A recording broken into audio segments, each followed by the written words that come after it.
Hey everyone, welcome to Coding Simplified, and today we'll see a new problem in binary search tree or in BST.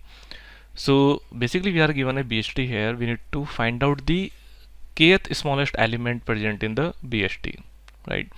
Like if you see, like for this given BST, let's say if my key is 2, it means I need to find out the second smallest element, right? So what is the first smallest element? First smallest element is 2, then second smallest element is 6. So my answer would be 6, right? Similarly, if you see, what will be my third smallest element? So third smallest element is 7, right? So how we are getting this? So if you see in this BST, the elements are in this manner. We have 2, then 6, then 7, 8, 15, 20. So if my k is 2, my answer will be 6. If my k is 3, my answer will be 7. If my k is 5, then my answer will be 15. If my k is 8, so if you see that we don't have 8 elements, so in this case we can return just null, right? So this is what we need to find out, that we need to find out the kth smallest element present in the given BST. So how to solve this question? So if you might have seen that basically this is what we want to achieve, that if we somehow get this order, then we can easily find out that what is my kth smallest element, right? So what I would do, and how we can achieve this one. So because this is a given BST, and in BST we have the property that for every node all the elements present in left subtree will be smaller than this one, and all the element will be in right subtree will be greater than this one. So if I do in order of this tree, then it will give me in a sorted manner, right? So what I can do, I'll start the in order traversal of this binary of this BST, and I'll maintain a count variable, the static variable which will be the count, which will start from 0. Now whenever I'm doing in order, and so I will keep on I will keep on increasing the value in between whenever I'm hitting on a particular node, right? And whenever my count is equals to the k, then I can say that this is my node, this is what I want to fetch, right? So this is how I can solve the question, that because what we do in order, that in order we do like this one. So we basically go node of left, then here we go node of right, and in between we basically print the values. So rather than printing, what we will do, first of all we'll increase the count plus plus, so that we know that hey, we are hitting the value, so it means we are increasing count plus plus. And just after that I can check that if count equals to k, then it means return the node. This is my answer, right? That's what we can check. So this is how I can basically solve this question, and I can get the kth smallest element. So let me show you the code as well, so that you know it better, that how we are solving this question. So this is how I'm creating the BST. So this is simple function of inserting the values in the BST. So we have already done that, at how we can insert. So even I will post the source code so you can see that how we are doing that. Then this is my main function, get kth smallest element in BST, where I'm passing the root and the k value, that which smallest value you want to find out, right? So in this case, if you go here, so basically here we'll do the simple in order manner. We'll do in order. If you see that here we are doing this left, we are going left, and we are passing k as it is. So this is my function. In this function, this is my parameters. This is basically getting the root node, and this is the k value. Now I am checking if node equals to null, then return null, right? And then it is going node of left k, and similarly it is going node of right k. Now what happens, that in order we just print the values, right? So that is why my type is void.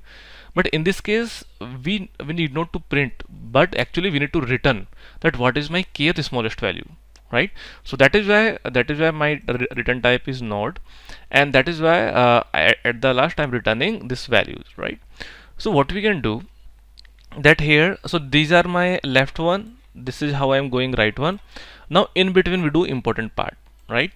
So what we are doing, that we are taking a static variable. We can take a static variable, this one, and then we are saying that we are taking a variable count element equals to 0, and now I'm initializing node of left equal to get kth smallest in BST, node of left I'm passing k. So I'm checking, let's say if somehow it gets the element in left subtree. So if left is not null, right, it means you are getting the values from the left subtree. So it means it will return the value in this left, because we are storing the values in the left, right? So it means whatever it will return, it will be stored in the left value. So we are saying that if left is not null, in this case we can return left as my answer, right? But if it is not the case, so what I will do, I'll increase the count element first of all, that yes, I have hit the value. And then let's say if my count element equals to k, means if it is equals to the given k, then that will be my answer. So I would return not, right? And let's say if you don't get value in between, so then I would go to right side and I would return this one. So again, this is a recursive call function here, but we are returning this one, so it will return the node that we want, right? So let me debug one case for you so that we understand it how it is happening. So in this case, I want to get the third smallest value. So what I would do, that it will go here and my node, right? So if you see my BST is 8 15 6 2 2 7, so basically it's something like this, right? So it will start from here, then it will go here, then it will go here, and then it is null, so it will return, right?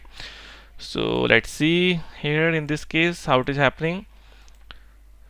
So it will go here again, it will go here left, again it will go here, and now it will hit the null, right? So it will go here and now it will check that if left is null, but because left is null, so in this case it will count here, it will increase count element plus plus. So what is happening for the last element, which was 2, for the lowest element it is increasing the count element, and now it is checking that whether it is equals to the given key or not. So it is not, so again we are going right side. Now for the right side it will return null, so that's it. Now it will return here.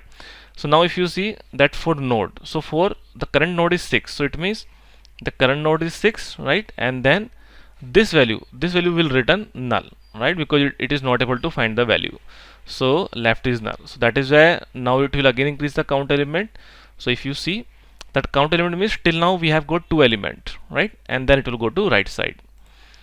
So now it will again go right side. In right side, then it will check what is the 7. So because if you see here, we have got here, and this is my third element because my k is 3 here, right? So now what will happen, that it will go here, and for this one case it will return null because it is going left, and now it will increase the count element. And now if you see, the count element has become 3 and the k is also 3, right? So it will return node. So what is node? If you see in left, it will return 7. That is my answer. Now because this left is not null, right? So that is why it will return again left, and which will be my answer, right? So in this case you can say this is returning 7. Now let's say if it is 4, so in this case what will happen? In this 4, then my answer would be 8 because my fourth smallest element is 8. Similarly, if you see, if my let's say if I want to get the 10th smallest, but we have only 6 element here, so in this case what it would return? It would return null. So in this case we can print there are more values than given value, right? So this is how we can basically solve this question.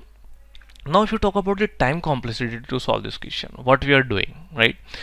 So we know that in order we basically have the big O of n, because at maximum we need to traverse the n element, right? So it means our time complexity will be big O of n. Now what will the space complexity? So if you see that as such I am not using any extra variable, it's just that I am using this static variable. So for this case this will be big O of n, right? So if you see in this question, the time complexity will be big O of n because I need to traverse the whole element. Now because we are doing recursion, and in recursion what happens, that internally it uses the stack, right? So if you consider that recursive space complexity, then I would say it will be big O of because we are storing the value only until k times, right? As soon as we hit the k value, then we return the node. So it will store the k values. So it means that if you consider the recursive space complexity, the stack complexity which it internally stored, then it will be big O of k. If you ignore that one, if you ignore the recursive one, then it will be big O of 1, right? So this is like you can mention to your interviewer or to the whoever who is asking this one question, right? So that's what about this question, and if you have any doubts, then please write in the comment section. I will try to explain that, and I will also put the source code into description section, so if you want, then you can also get it from there. So that's it, and if you have liked the video, then please like it and subscribe the channel for more such videos. Thank you.